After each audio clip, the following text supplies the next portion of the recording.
I'd like to welcome Marek Karliner. He'll tell us about new heavy exotics. And normally we take the speaker to dinner, but today we're not going to do that. So, thanks very much. It's a pleasure to be in Princeton in the Institute again. My last visit, I think, was before the pandemic. And today I want to tell you about some exciting developments, both in theory and in experiment, having to do with states that are not standard baryons or standard mesons. Okay, so there is robust experimental evidence for multi-quark states, also known as exotic hadrons, with the ones that I'll be talking about contain heavy quarks. So tetraquarks of two kinds, containing a heavy quark and a heavy antiquark, or containing two heavy quarks and two light antiquarks, baryons which contain more than three quarks, and so on. So there are two key questions about these states. Some we have observed experimentally. And the first question is, which additional exotics we should expect to observe? And the second question, which is now at the forefront of people are worried about with the states that have already been discovered, is how are quarks organized inside them? And by that, I mean three major possibilities are that you have a compact object, tetraquark. All quarks are organized inside one confinement volume. Some people advocate a situation where quarks cluster into diquarks, and the two diquarks interact with each other. And then there are hadronic molecules. So each quark-antiquark pair organize themselves into a color singlet, and then these two color singlets interact with each other. And there could be mixing between these states. And one important question is, how do you know the difference experimentally? And I will say some things about that. So the big news. Sorry, just about previous slide. So, like a number of years ago, people talked a lot about big Q bar and three little Qs, right? Like one heavy antiquark and four little Qs. Four little Qs. Yes. They're not proven, they're just not seen yet, right? They're not seen yet, and I would say more than that, there is no theoretical consensus of whether or not such states are stable or semi-stable even. There is some convincing arguments why they should be stable and some other arguments why there may be a problem. I will not talk about them today. So you want, say, like C bar B and three light quarks, that's fair, right? Yeah. Things like that. So, okay. So the big news in the last month has been the announcement and then a paper from LHCb, experimental LHCb collaboration at CERN, which has observed an exotic narrow doublet charm tetraquark. And I will explain in detail what this means. And the nice thing about it is that the data is really fantastic. So what you have here in this plot, this is the invariant mass of the 3 decay product of this thing. And there is fantastically sharp peak. And this green line that I hope, can you see this green line? There is a green line here. This is the threshold. So this state is minimally below threshold. And the parameters are interesting.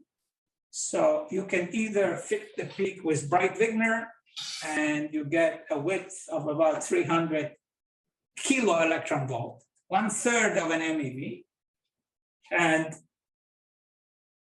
this is the binding energy, about 300 kiloelectron volt below the threshold, and the width is about 400 keV.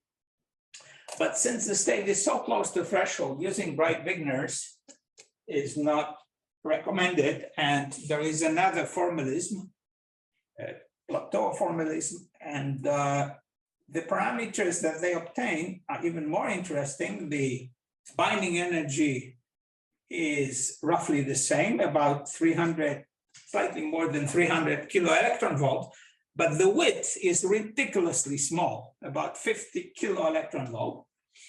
Now, but it's above the DD threshold, right? It's the below star, Yeah, but why can't it decay into DD? because it has spin 1. Just from the content of the quarks, you would. No. I'll explain in detail, but the quantum number. You said threshold, you didn't say DD star, right? It is, no, the threshold is, this green line is D plus star D0. Mm-hmm. And there is another threshold, which is also denoted here, which is D star 0, D plus. They differ by 1.4 MeV, and the width is much less than that. So this difference between these two states, which have the same quantum numbers, is much larger than the width of the state. So it's likely that it's only this combination which contributes. Now, sorry, Marek, but do you know, now that we don't use Brett-Wieners, right?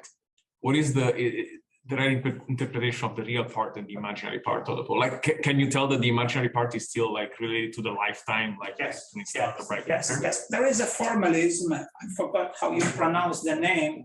Plateau. I think, yeah. It's fine-tuned for states which are very close to threshold, and this is what they have done very carefully. No, that's right. I'm just not sure if you take the flat and you look at the position of the pole, if you can still say, well, the imaginary part is the inverse of the lifetime. That's the claim. That's the claim? As far as I understand. Okay, so I'm going to skip that. That was a seminar they gave yesterday at CERN. There was an experimental seminar and then a workshop. And then the issue for this particular state and many other states is it a tightly bound tetraquark with all 4 quarks inside one confinement volume, or is it a hadronic molecule where you have the 4 quarks arranged into 2 mesons and the 2 mesons just bind by exchanging some like mesons? Yes. Is there a sharp distinction? There is no sharp distinction. And in fact, this is a crucial point, that if such states, if you construct such states and they end up having very close masses, it's very likely that the physical object is actually a mixture.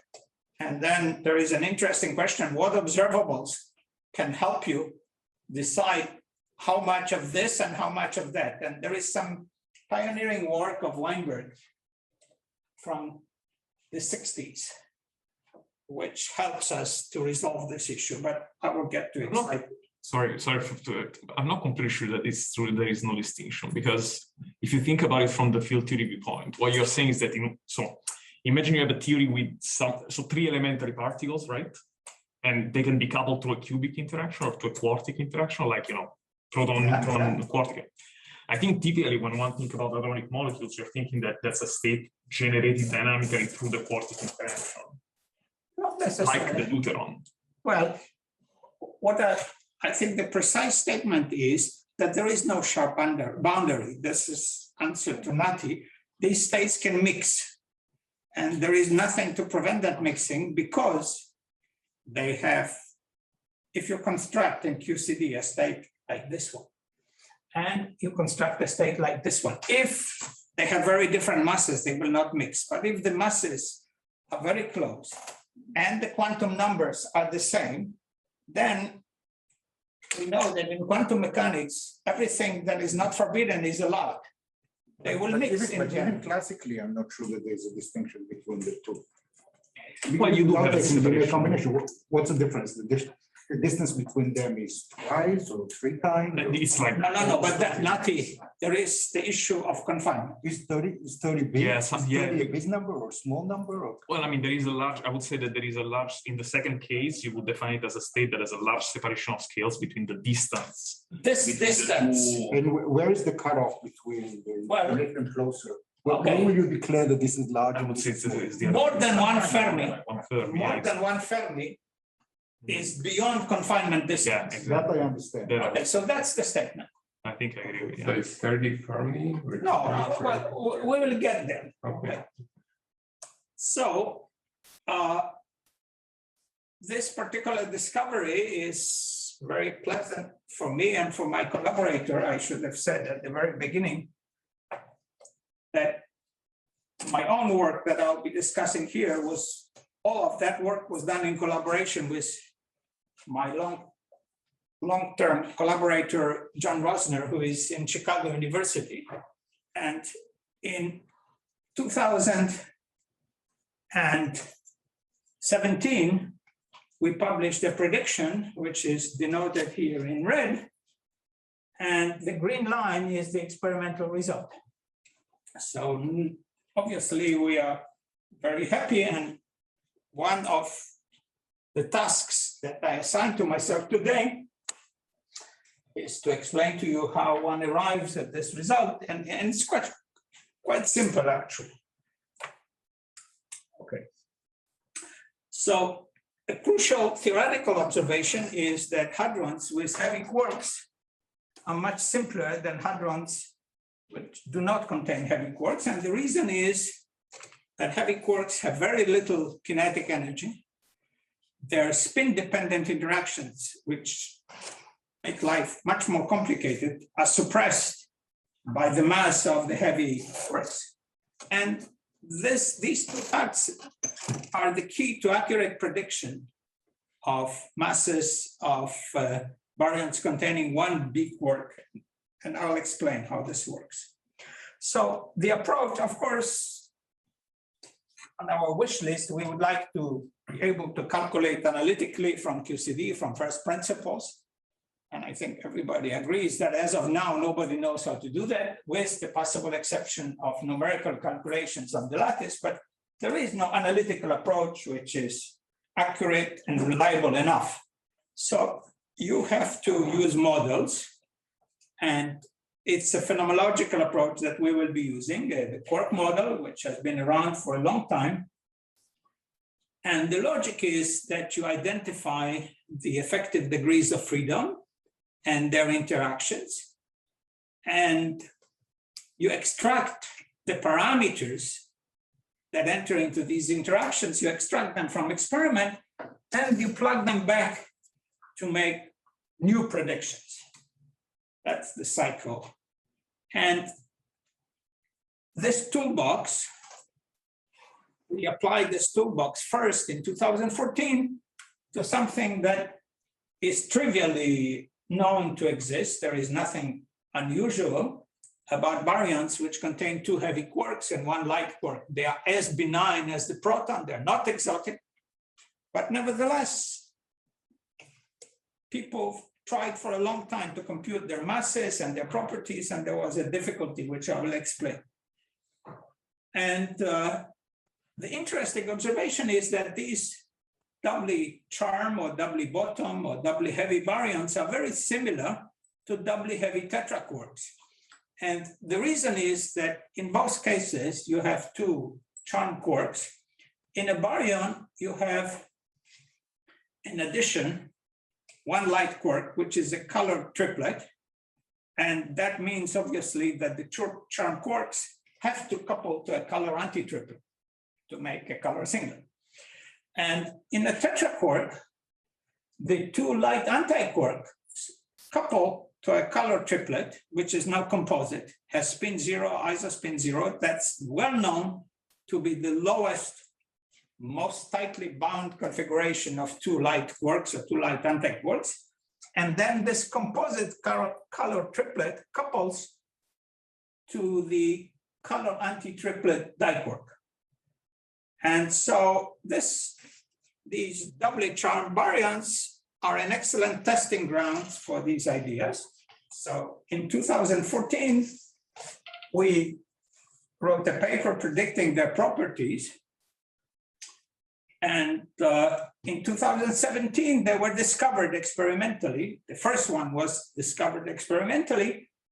CCU, it doesn't matter, CCU or CCD, they have the same mass. And our prediction from 3 years earlier was that the mass is 3,627 MeV plus minus 12. And the experimental number is 3,622 MeV. So it turned out that the prediction was fairly accurate. And also the lifetime turned out to be quite accurate. This is the experimental lifetime. This was our prediction for the lifetime and some other predictions. And now, so what goes into this mass calculation? So it's the quark model. So what goes in is twice the mass of the charm quarks. The potential energy between two charm quarks, spin dependent and spin independent, and interaction between light quarks and the charm quarks and the mass of the light quarks. Now, the parameters, these are the parameters of the model. Now, all the parameters which are denoted in blue here can be taken from other place, from another experiment. The reason people were unable to proceed is that there is no other place where you can measure interaction between two charm quarks before you know the mass of the doubly charmed baryon. So this was the stumbling block, and no experimental information. So for lack of something better, we thought, okay, so what can we do? And it turns out that in the weak coupling, in one gluon exchange limit, you can make progress. Because just from color algebra, it's easy to see that if you couple two charm quarks into a color anti-triplet, and you compare this with coupling a charm quark and a charm anti-quark to a color singlet, the effective strength of the coupling for charm anti-charm is twice the coupling of two charms. So at that point, it was an educated guess, somewhat wild. And from this, you can immediately extract, if you make this assumption, you can immediately extract the amount of attraction between two charm quarks. But we didn't know if it was going to work. And I think now we understand why it does work.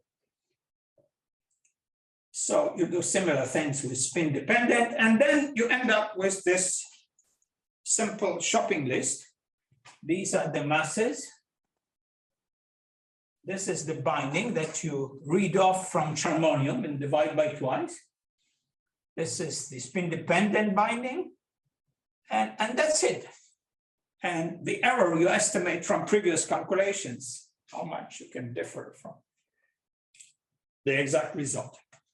Just a historical question. So there is this old Derupal, Georgia Glass. Oh yeah, sure. Did they make predictions for doubly charmed? Not that I know. No. Not that I know. No, but there were. I should have mentioned that the conceptual framework was pioneered by them. I was just wondering if their number was very different from that. No, but we discovered something which I found very pleasant.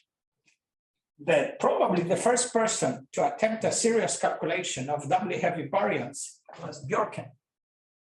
And there was an unpublished handwritten manuscript that he never published. So I called him up and I asked him, is it possible to typeset this? And it's now available. And it's remarkable how clever the man is. He got it almost right. Okay. So, and then when we saw this very large, I mean, the crucial point here is that there is a very large binding between these two charm quarks. And so immediately we thought that maybe we can resuscitate a very old idea due to Bob Jaffe, that perhaps it's possible to have a stable bound state of two lambdas. This probably doesn't work. Lambdas are S, U, and D. And Bob invented something called the H dbaryon, and people looked for it and never found it. And it's not entirely settled, but I think there is consensus that it probably does not exist. So then it was very tempting to say, okay, but now we have two charm quarks instead of two strange quarks, and they attract very strongly. So when you put them together, maybe the two lambdas will form a stable bound state, which would be wonderful. But it turned out that the mass of this object is indeed below two lambdas, but still above the mass. If you put 6 quarks together, the mass of one normal nucleon and one doubly heavy baryon is still below this object. So this object is going to decay. The 6 quark state this was a disappointment, but it turned out to be an ugly duckling, because then immediately we realized that something much more interesting is possible, and that the same theoretical toolbox that led to the accurate prediction of the mass of the doubly charmed baryon, if you generalize it to bottom quarks, it predicts that the tetraquark containing two bottoms, a U bar and a D bar, is deeply bound, deeply below the threshold of two mesons, and it's BB star because this thing turns out to have spin 1. And that is the first manifestly exotic stable hadron. A hadron which is not an ordinary meson or an ordinary body. So we published the paper. We sent the paper in, I think, a week after the experimental discovery of the doubly charmed baryon, because then we felt, okay, that this thing, which was a wild conjecture, is now validated. We know exactly how much binding there is between two charmed quarks, and we can proceed and use it in a tetraquark. And we can generalize to doubly bottom tetraquark as well. And it is this thing which was found now. So what goes into this calculation? Again, let me compare an ordinary. Mark, did you say already before, how do you deal with the brown muck part of the problem? How do you deal with the light quark? Okay. So in the quark model, you assume, it's an assumption that no one has been able to derive from QCD. And it works amazingly well, nobody knows why. You assume that a baryon consists of 3 constituent quarks and nothing else. Oh, you're using the constituent quark model. Okay. Oh, yeah. Oh, yeah. Oh, okay.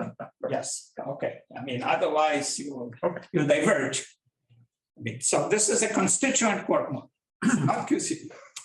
Hopefully derivable. I just heard yesterday about some nice. Is there any argument you could make that the CC, I mean, as far as the quark is concerned, could be just replaced by an anti-quark and get whatever you need from some factor of meson binding in it? That's what I was asking. That is true in the infinite mass limit. Yeah, of course. Yeah. But the corrections are important.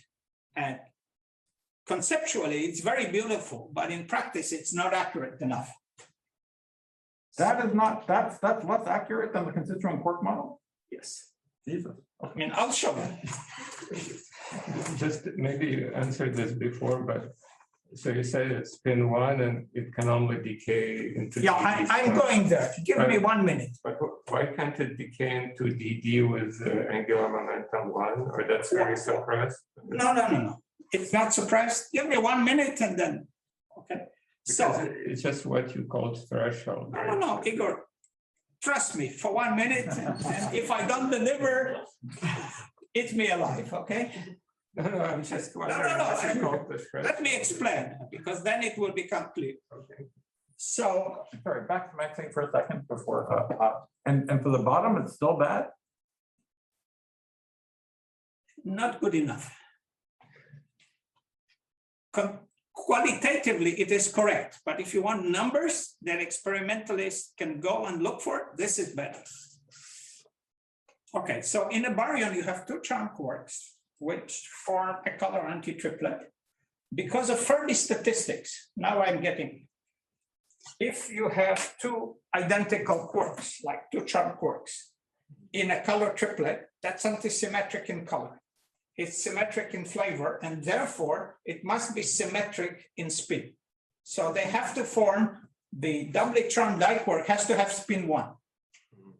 Okay, now in the tetraquark, you have these two light quarks, and it is well known from spectroscopy, hadronic spectroscopy, that the lightest configuration of two light quarks or two light antiquarks is when they couple, again, because of spin statistics. If they're color anti-triplet or triplet, they can either make an object with spin 0, isospin 0, so-called good diquark, or spin 1, isospin 1, which is called the bad diquark. So clearly for ground state, you want spin 0, isospin 0. And then it's trivial. You have spin 1 doubly charmed diquark, and you have spin 0, isospin 0 light anti-diquark, and therefore the whole object is going to have spin 1, and here we go to your question, Igor, and positive parity. The parity has to be positive because you have an even number of quarks and antiquarks. And if you try to decay into two pseudoscalars, you need to give them 1 unit of angular momentum, but then you have negative parity. I see. So it doesn't work. What you could do is you could decay electromagnetically, but that is much slower than strong interactions. So from the point of view of strong interactions, the only decay allowable is 1 pseudoscalar and 1 vector. Okay. So the discovery of doubly charmed baryon provided a quantitative validation of the amount of binding. But from going back to Nima's question, as a matter of principle, it's easy to show that the amount of binding between two heavy quarks scales like alpha s squared times the mass of the heavy quark. So it was quite clear already in the 1980s that if the heavy quarks are heavy enough, this thing is going to be bound and stable. What was not known is when is it heavy enough? And the LHCb discovery of doubly charmed baryon provided the crucial calibration.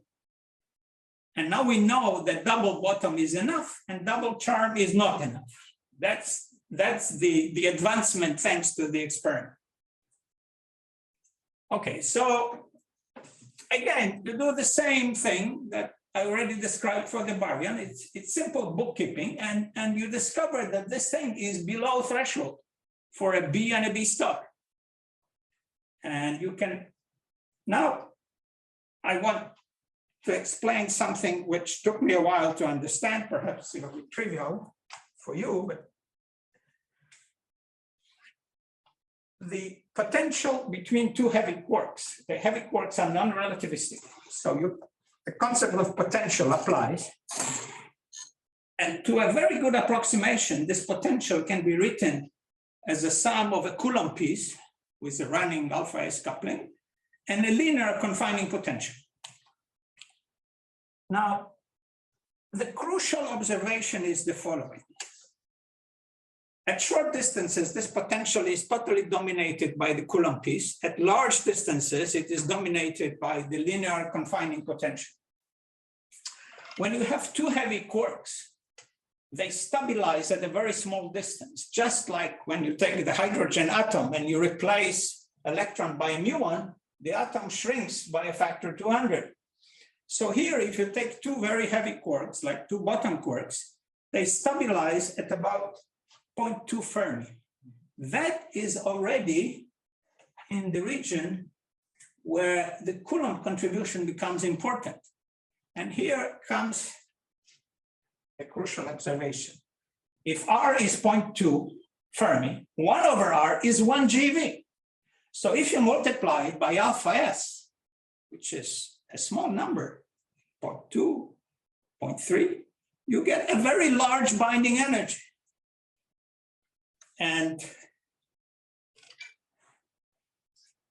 the point is that if you try to now dissociate, so we start from, let's say you start from BB, U bar, D bar, and the crucial thing is that these two guys are very tightly coupled.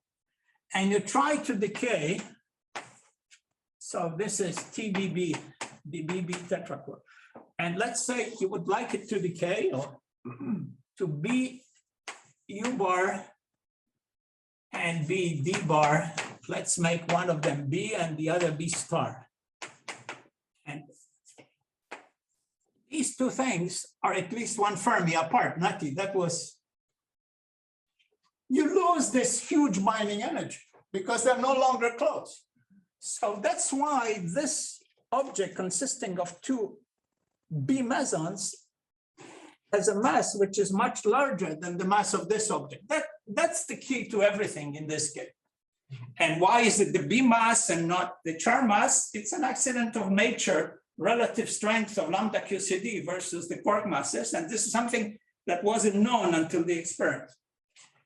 Okay, so this thing is stable against strong decay.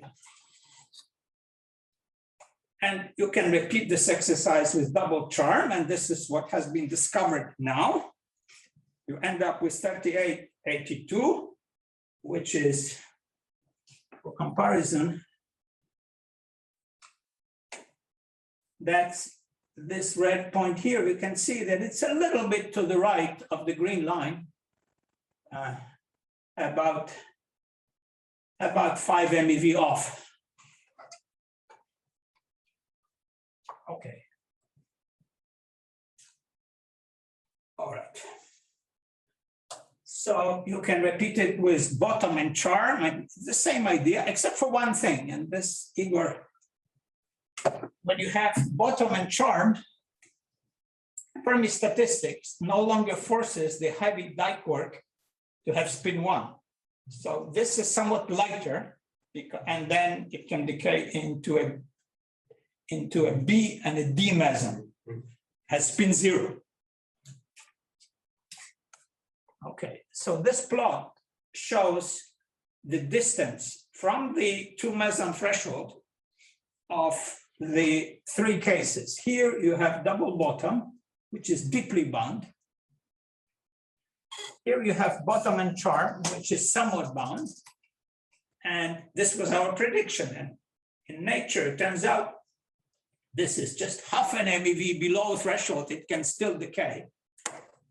Okay, but the trend is clear. The heavier the quarks, the deeper you go into the Coulomb potential, the larger the binding, the more you are below the threshold. As simple as that.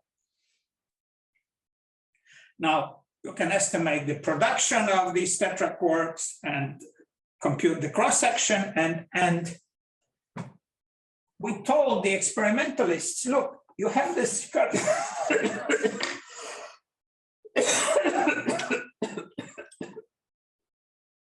Nati can attest, this is not COVID. I have some throat irritation for many years, I've had it.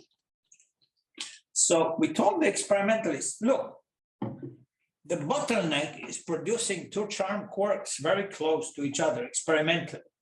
And you have done that. You have produced the doublet charm variant. So you should be able to see the doublet charm tetraquark. It's slightly, the cross-section is between factor 5 and 10 smaller, but you should be able to see it.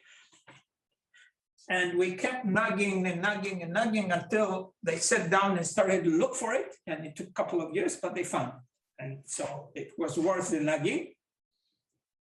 The double bottom is still not accessible experimentally. It needs much more luminosity, but yesterday I heard that there are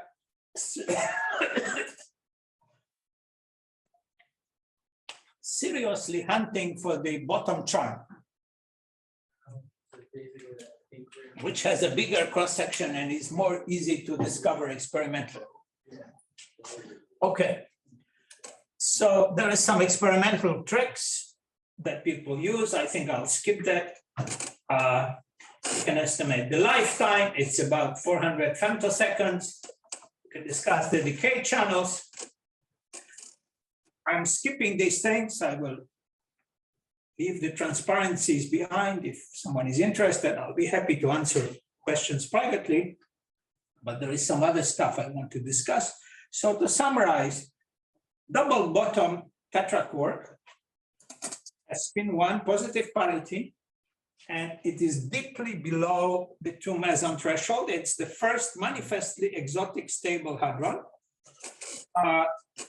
The bottom charm is borderline bound, and double charm is borderline unbound, and it has been found experimentally. Now we see. So this validates the whole scheme. Mark, can you explain again, if we did that dumbest thing that I was asking about?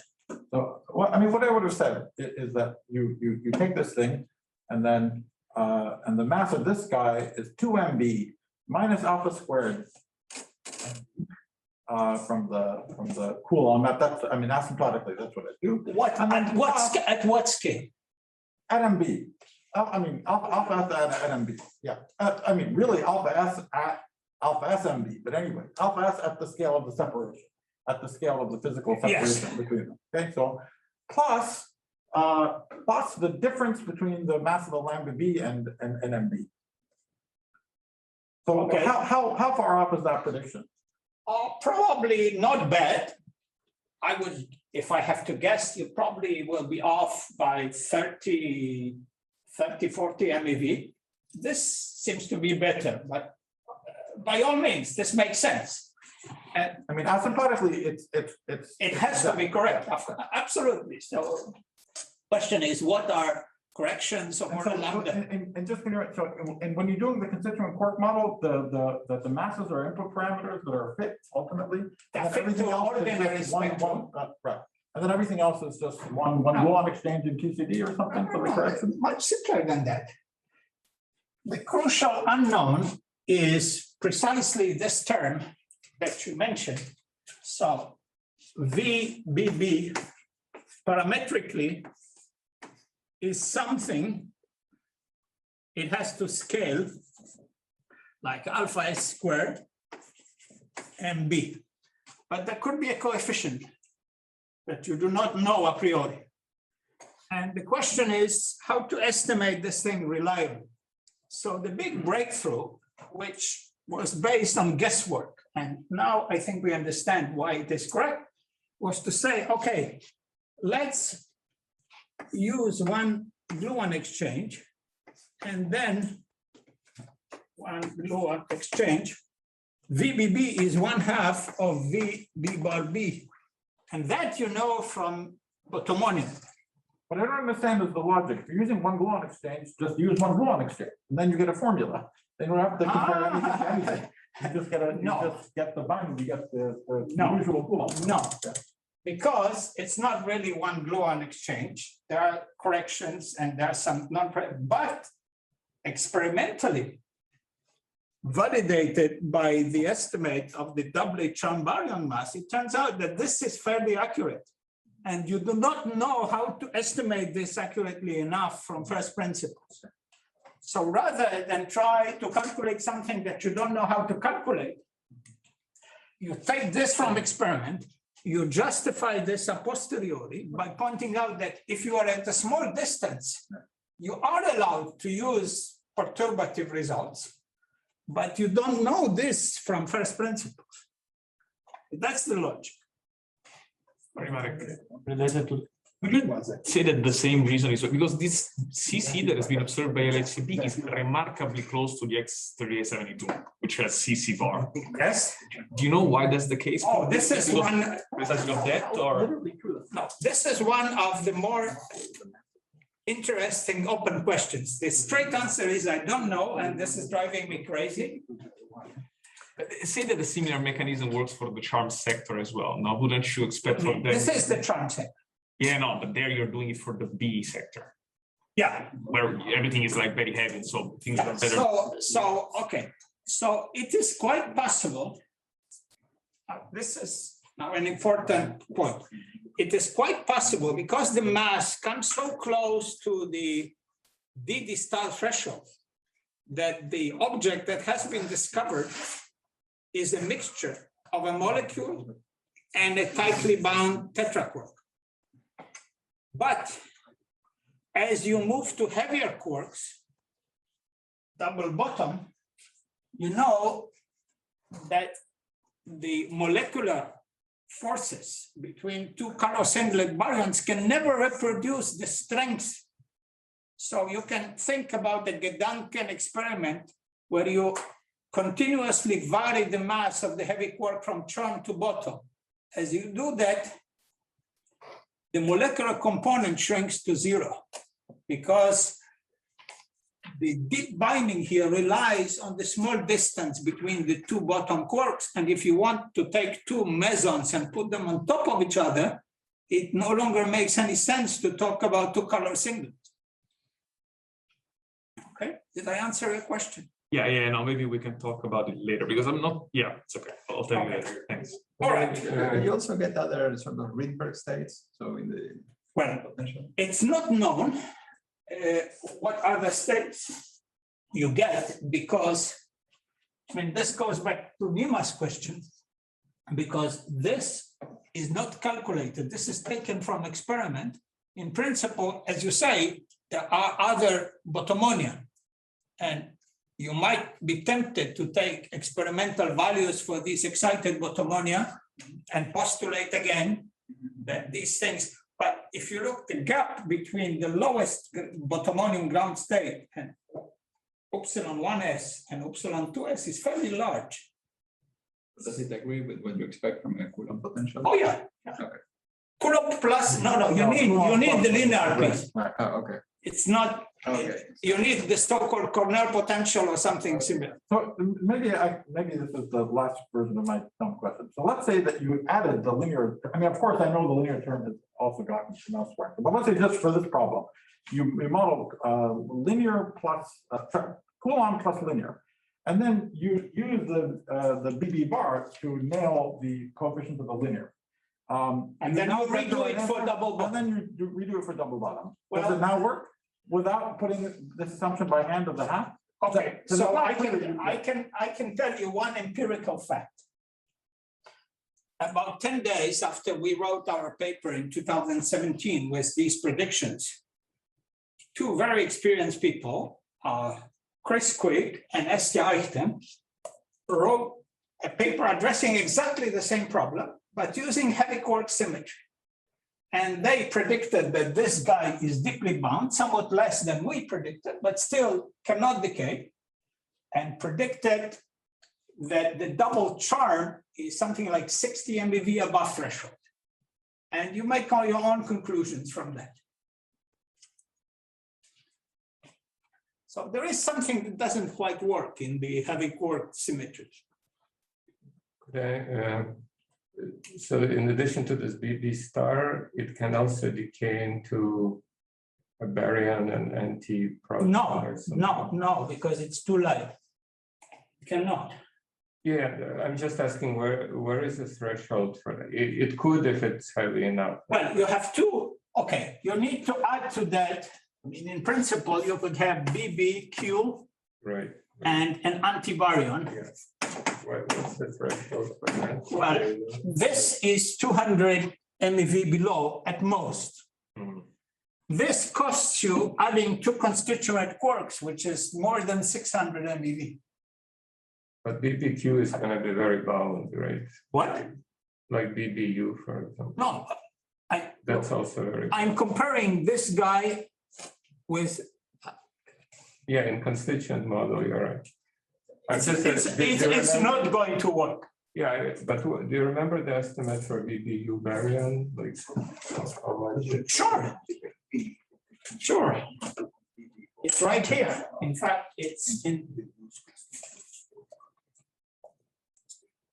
So BBU baryon, the lightest BB baryon, 10 point. 10 point or so, BBQ is 10,162. And this guy,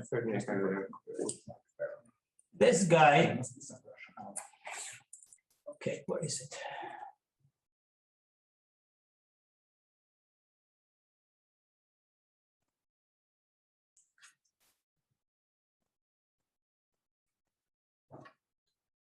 Okay, here it is, and this guy, BB U bar D bar, this is the prediction now, is 10,389.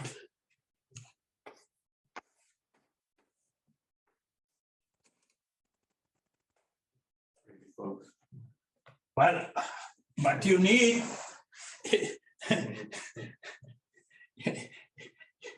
this cannot decay directly into this. You need two more quarks. Okay. Okay. All right. So just to answer Nima's question, so this is what happens when two very experienced people, which is this one, just you see this gray point? Oh, yeah. This is Eichten and Quigg using heavy quark symmetry versus the experimental data. So why it is, I don't know, but it's a fact. These are very experienced and competent people. But sorry, they use heavy quarks, but is that? They did not do a calculation from a potential. Maybe if you do a calculation from a potential, it comes out. So that's it. That's what, I mean, I was asking an intermediate question. Put in the Coulomb plus the linear term and just, and fix the Look, in coefficient the linear term Nima, from in the BB end, bar. it has to work, provided it's done correctly. I mean, It's there not is obvious it's the same coefficient of the linear term for BB bar and for BB, for example. probably okay. But you can estimate it probably. All right. I would like to ask Nima's question, but in reverse. Yes, If I understand correctly, you use one gluon exchange to get the factor of a half, but you do not use one gluon exchange to get the number. So, that's correct. okay, so my question is, given that the one gluon exchange does not work correctly to get the actual number, why do you trust it for the a half? There must be a simple group theory reason why one channel is more important than the other. Well, if you ask why we trust it, is because it reproduces the data. If you ask for a formal justification, I'm not sure. The only thing I can say, that's the best I can give you, is that the two quarks, the two heavy quarks are close by, and therefore the effective coupling is small, and the perturbative approximation is pretty good. That's the best I can do at But the then it moment. should be, even the number should match. You take seriously the a half, but you do not take, your answer is a product of two things. Look, this, nobody knows how to calculate from just first principles. Even in one gluon exchange, what people do when they calculate spectra of quarkonia, they assume that there is a Coulomb term and a linear term and make a fit and write down the potential or take it from the lattice. Nobody starts from one gluon exchange and calculates the spectrum of Bottomania. So we don't try to do better than that. Okay. All right, but now time is running and I want to tell you something which I think is important about a different kind of exotics. So these exotics that I discussed until now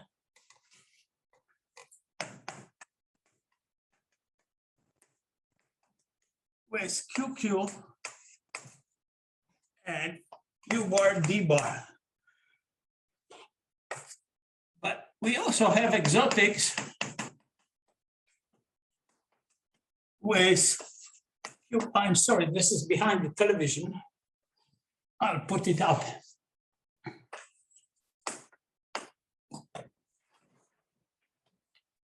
Can you see it? So now I want to say a few words about these other exotics. Experimentally, as far as I can see, they're all molecules. And it drove me crazy for a long time why it is so. For example, these are 5 states which are very close to 2 meson threshold, including the X3872 that you mentioned. And they all share some puzzling characteristics. All of them can decay into quarkonium and pions with a very large phase space between half a GeV and more than a GeV. Yet, even though this enormous phase space is available, the widths are ridiculously small. Doesn't make sense. If you put 4 quarks in a bag and they have this channel open, the thing is going to go like that. So the only way to make them long-lived is if you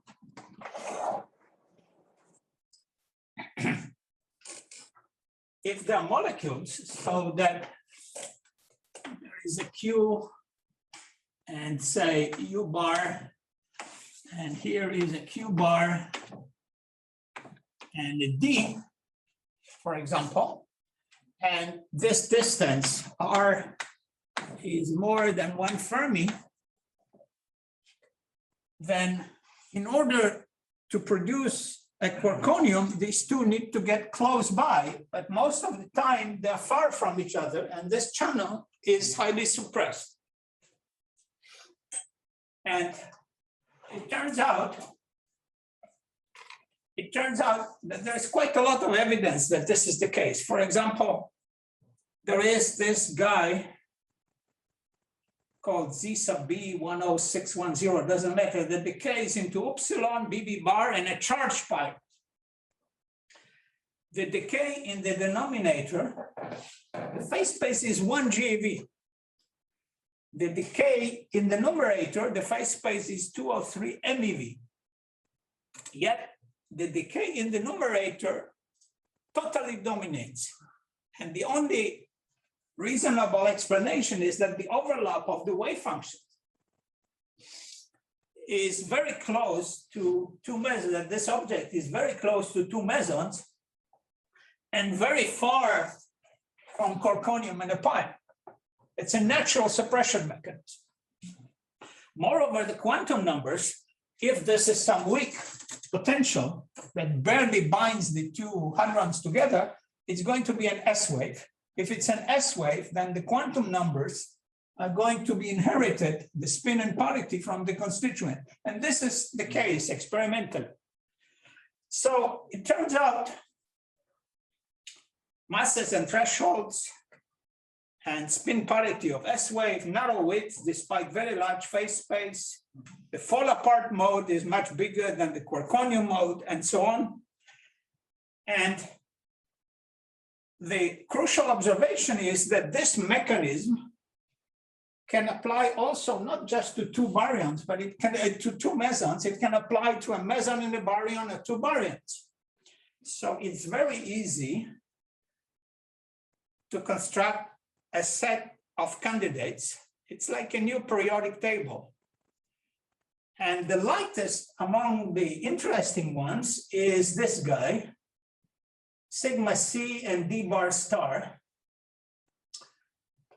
And we were very lucky because in 2015, we published a Physrev letter with the prediction that it's going to be slightly below the threshold of J psi and the proton, slightly below this threshold.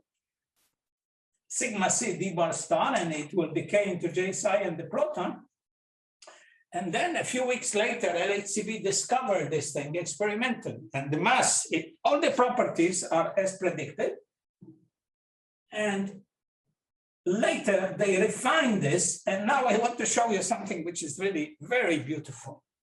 Now they have 3 such states, and their masses are exactly where you expect them in this picture of a molecule consisting of a sigma C baryon and a dbarstar, or a sigma C and a dbar. Now, the spin of this thing is 1/2, the spin of this is 1. So you can form 2 combinations, spin 3/2 and 1/2. The spin of D0 is 0. So here you only have spin 1/2. And you look at the spectrum, these are the experimental numbers. There is one state very close, slightly below the threshold of sigma C and D0. And there are 2 states slightly below the threshold of sigma C and dbarstar. It's a no-brainer.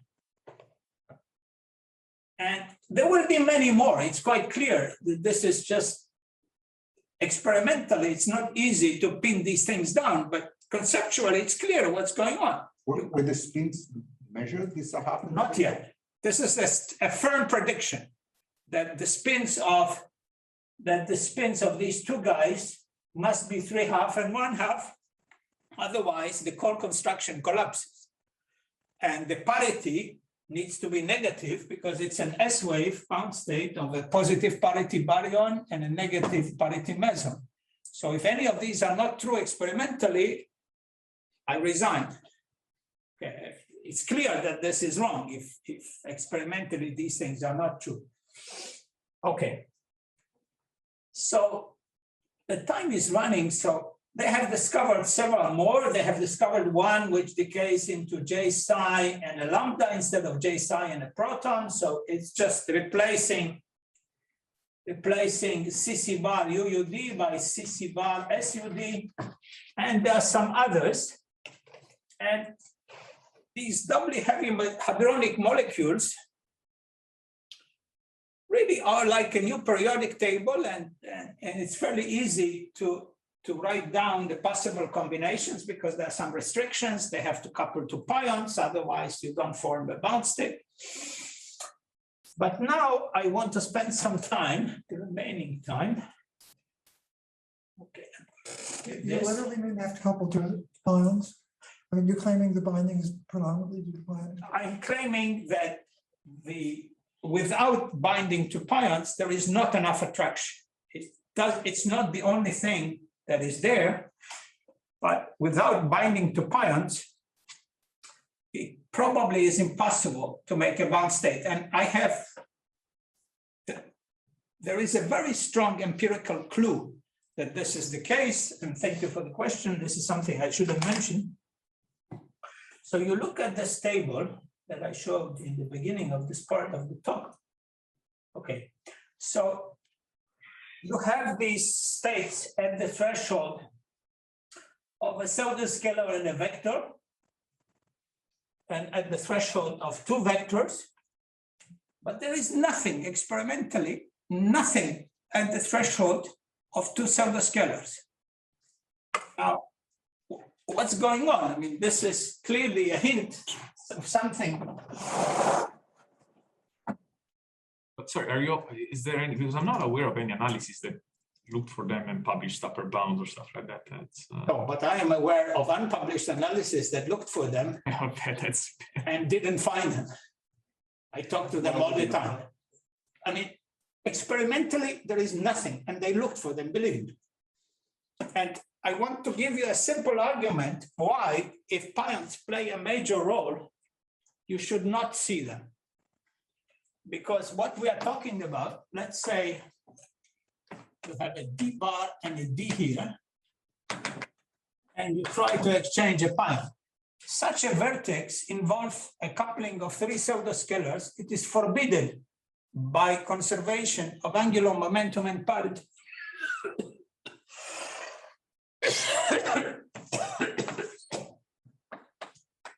Not allowed.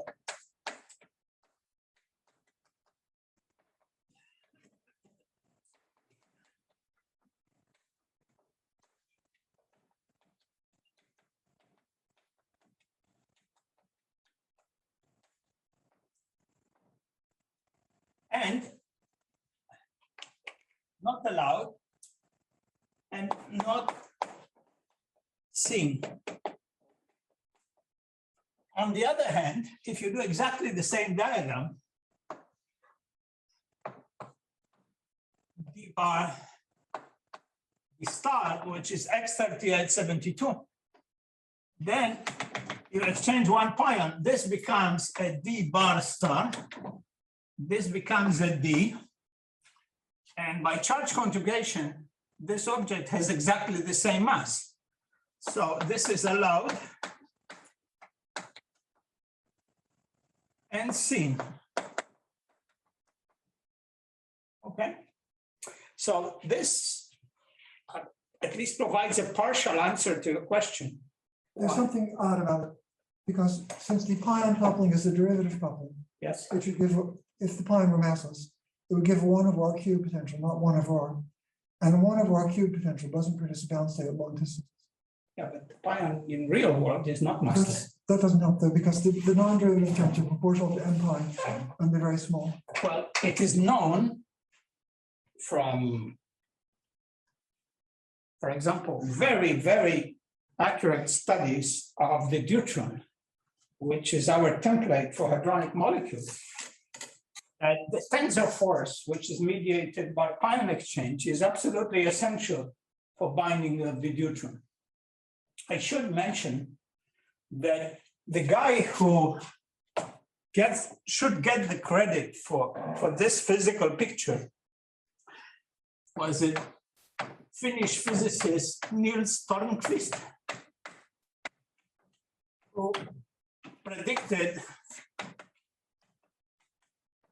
X3872 using deuteron as template. And their pion exchange is absolutely essential. That's all I can say. Yes. Sorry, just to sorry for Boy, but I think actually there are a plethora of data that show that the X3872 is like very far from the deuteron. For example, in that case, I think Ed is right, meaning there is a big difference with the deuteron because the mass splitting between dB star is almost the same as the pion mass, meaning that that propagator there is almost exactly 1/, spatial Q. So it's true that and also there's all the stuff about the production of these objects. This is a whole subject for a new seminar. Stand by in the sense of in the list of red data points. All I can look, there is a historical fact which is undeniable that many years before X3872 was discovered in 2003. Törnqvist published his paper in 1994, arguing by this analogy, which you're right, the analogy, analogies are useful as long as you are aware of their limitations. It's a guiding principle, tells you that. But there is a strong hint that pion exchange is important. And I think the fact that one of these states with pion exchange, it's trivial that pion exchange is possible here. And you do see the state. And in this case, you cannot exchange a single pion. And you do not see the state, is highly suggestive that pions are important. Pion nucleon couplings are different, right, from these pion method. Yes, so. Like for the deuteron coupling. Yes, look, it's not, one of them is a scalar, the other is a vector, of course, it's not the same. In that sense. But the comment Edward made, it's non-derivative, right? Yes, yeah. This is at least to me, a hint that pions here, I mean, it's a guiding principle, and so far, it seems to be realized in the sense that the states that we see require pion exchange, and states which where you cannot exchange pions are not observed. So now I want to say a few words just to, time is getting short.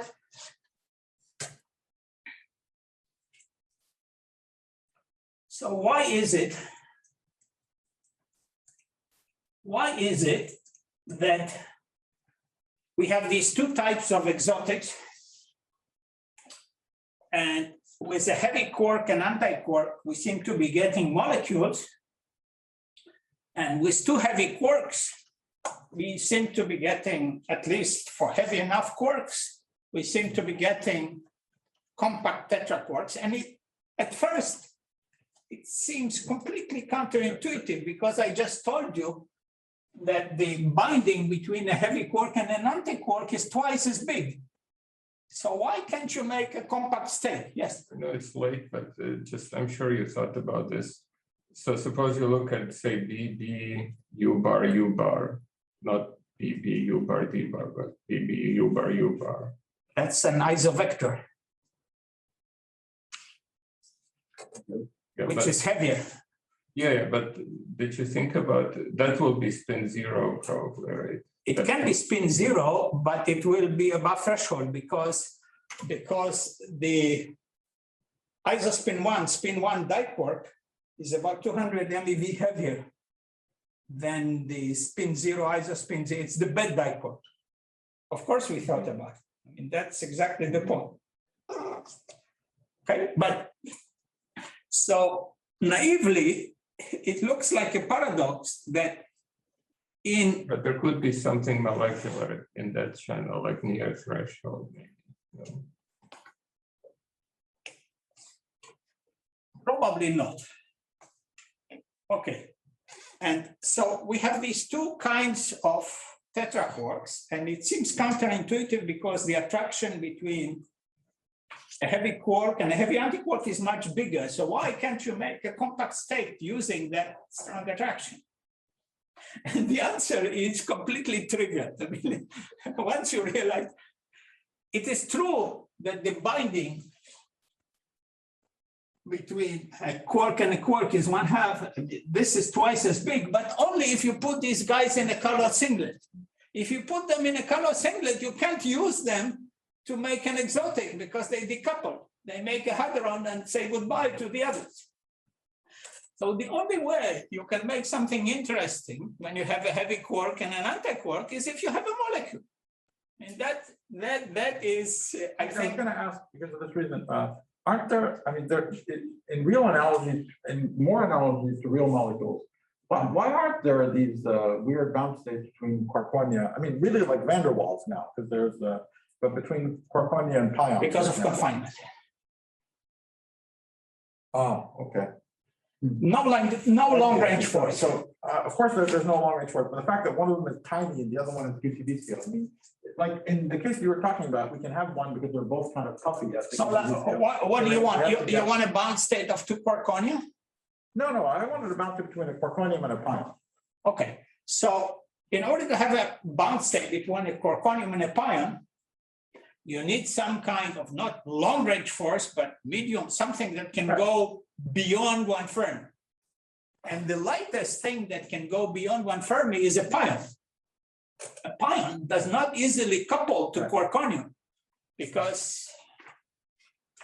Well, that's why I was giving the analogy with van der Waals. If I take 2 hydrogen atoms, I do make a bound state because they're because the Coulomb force is not confined. Right. Okay. So there is this important distinction. You don't need, in the case of electrodynamics, you don't need to fight confinement. You can do two dipoles. I thought if they still got close, okay, fine, yeah. But the point is that when you make a color singlet out of one of them, that the relevant scale is no longer the QCD scale. You make this really tiny thing on one side. I mean, what's the difference between that case and your Q bar D molecules? It's just that in what you have on the board here, they're both big puffy things at the QCD scale, and then you're getting them done. Let's So then we have to have the let's same. compare this Right. with Exactly, that's what I was asking. this, okay? But I guess the difference is that the thing on the right-hand side is something tiny, yes, right. Now, you can ask, what about excited quarkonium like? No, that's kind of ridiculous, yeah, This is Yeah. almost invisible right. for this guy. I mean, Yeah, exactly. they saturate each other color, and it's a very small object. This is puffy. That's what I meant. So what matters is that it's a very tiny object and the other guys are. Right. Okay, so this is the message, and again, so here you have again, it's the story of this potential, which is a superposition of Coulomb and linear, that in the case of two heavy quarks, you can take advantage of this very strong attraction on one hand. On the other hand, they need the other guys. They cannot make it alone, the two heavy quarks, because they are color anti-triplet. But a heavy quark and an anti-quark don't need anybody else. So that explains it, I think. Okay, so we have now a narrow CC-U-bar tetraquark discovered by LHCb. The doubly charmed baryon was found exactly where predicted. And this provides a calibration for calculations for the tetraquarks. On the other hand, all these narrow exotics with a quark and an anti-quark probably are molecules. So two color singlet objects. The pentaquarks are probably molecules. And there will be many more of them because it's almost trivial. If you can make this, you can also make sigma C and a B star, which by that I mean it's always confusing. A B bar and a D, for example. So you could have open flavor molecules, not seen yet because it's much more difficult to make, but conceptually it's very easy. So it looks like we have a whole new exciting spectroscopy awaiting discovery, and there is this fabulous experiment, LHCb, and there is an experiment in Japan, Bell, and there is an experiment being constructed in Germany called Panda, and there is a facility which is being upgraded in Japan called J-Park, and there is a very good machine doing charm in China called BESS3. And so I think in the next few years, we're going to see plenty more of these things, and it's going to be fun. So thank you, and a question.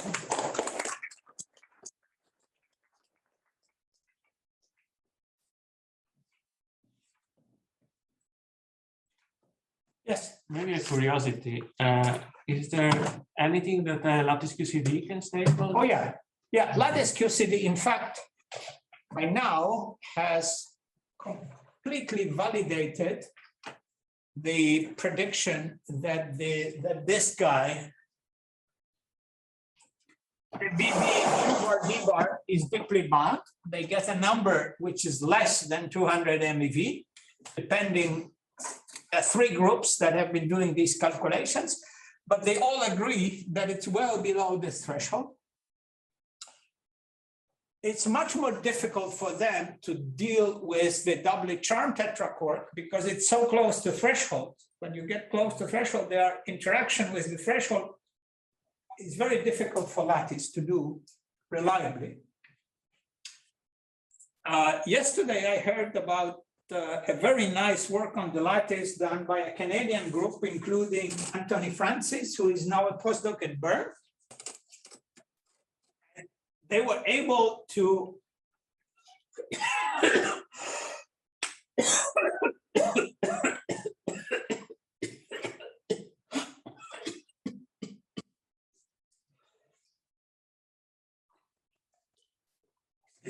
calculate on the lattice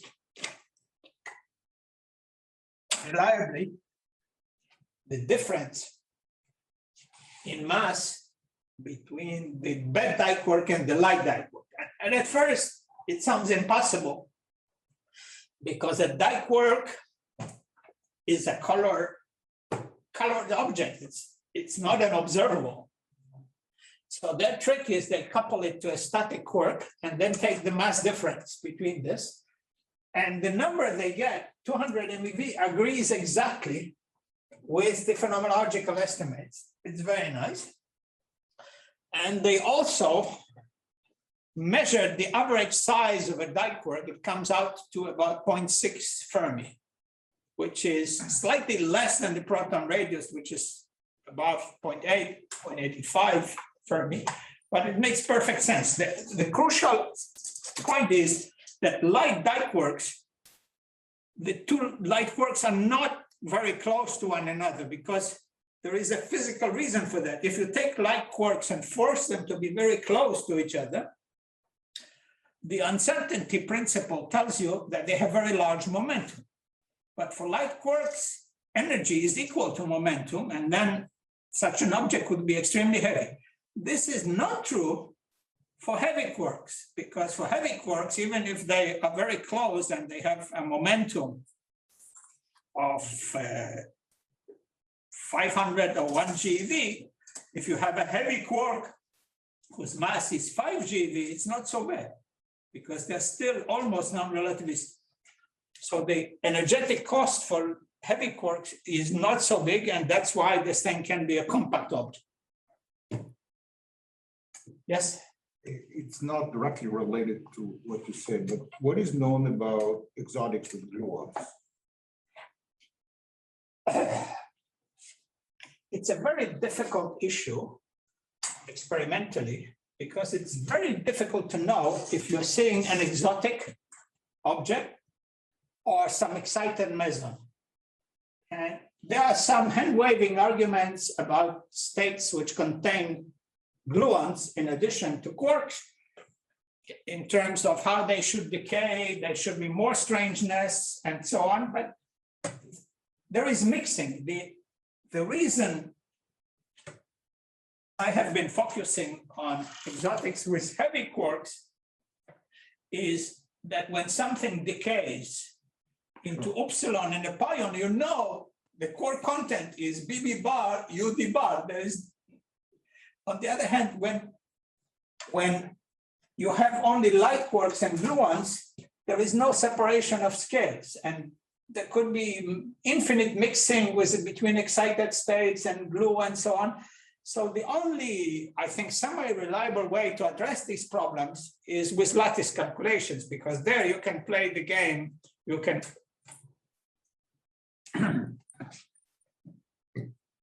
Yes? Just to say that, you know, that there are also a lot of evident, just this conclusion that these are necessarily molecules, it's a bit partial, no? Because there are also plenty of evidence pointing the other direction. Especially, you know, the most recent LCD measurement of the X372, right? I know. I mean, that measures an effective range in the scattering that is large and negative, and it's a one-liner to show that. I wish you were there at the LHCb workshop yesterday, because that was a major topic. Yeah, no, but I mean, Antonello was there. I talked to him. Sorry? Tolosa was there. I talked to him. So this is an issue of contention. Some people. But this is just to say that, you know, there are also. It's quite possible. It is quite possible, and there are reasons to believe that X3872, in fact, is a mixture of a molecule and excited charmonium, something called Chi-C1, yeah. Chi-C1, because the production cross-section of X3872 shows kinematic dependence on momentum transfer, which is unlikely to be satisfied by a very large object. Yeah, I know. I was actually one of the authors of that paper. Yeah.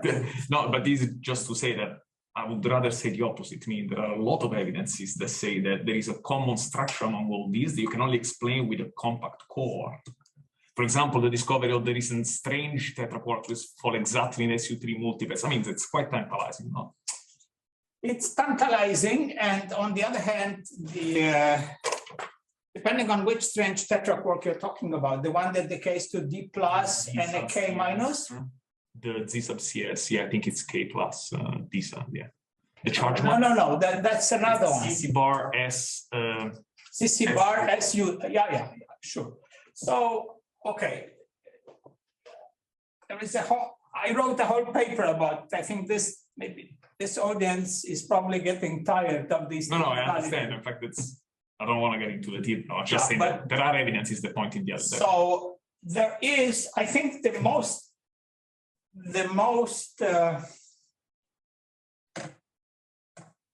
challenging objection to having this object as compact four-quark state is their very long lifetime. This is one problem, because there is simply no mechanism preventing a heavy quark and heavy antiquark from hadronizing. And the other problem is that one inevitably predicts isospin multiplets which are not observed. And I should have mentioned that the diquark, anti-diquark picture for this new tetraquark predicts that there should be an isospin partner, which was looked for very carefully and completely ruled out experimentally. For the CC, you mean? Yes, for the CC. That's what I was asking, basically. Yeah, no partner. No CC, U bar. Yes, experimentally they looked for it, and in our way of looking at it, it's natural. But if you have, look, if you organize your exotic as, if you organize it in such a way, you can organize it as C U bar, one diquark, and a C D bar, okay? It's a valid configuration, but this is still within the confinement radius. So R0 is less than R confinement. So this is, what am I doing? Excuse me. Yeah, so they couple to a color non-singlet. You can couple, you take a 3 and a 3 and a 3 bar of color, and you can couple them to an 8, and then these two things interact. But in this picture, there is no reason why they couldn't be this. And they were looked for and not seen. And they should be degenerate, and there are, I mean, nothing is seen. So this probably rules out that physical picture. I think it's time to thank Marek again for a nice review and